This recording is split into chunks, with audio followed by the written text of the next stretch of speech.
رمضان مش سباق، ومش لازم تختم مرتين ولا 3 مرات.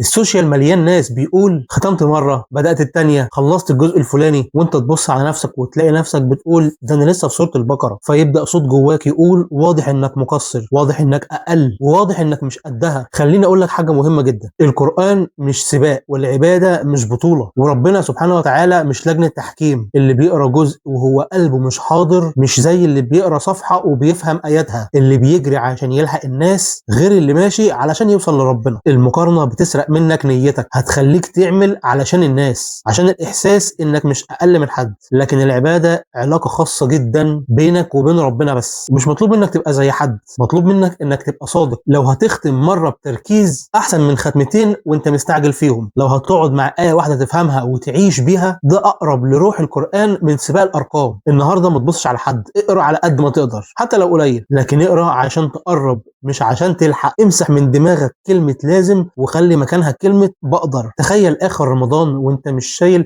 إحساس المقارنة، لكن شايل إحساس قرب. مش فخور بعدد الصفحات، لكن فخور انك كنت حاضر. بس احيانا بعد المقارنة وبعد الضغط وبعد ما نقع شوية يجينا احساس اخضر ونقول انا كده منافق. وبكرة هنتكلم عن الحقيقة دي، الضعف غير الاصرار. لو قررت تبطل تقارن نفسك بحد، اكتب في الكومنتات علاقتي خاصة، اللهم اجعل علاقتي بك خالصة لا مقارنة فيها. السلام عليكم ورحمة الله.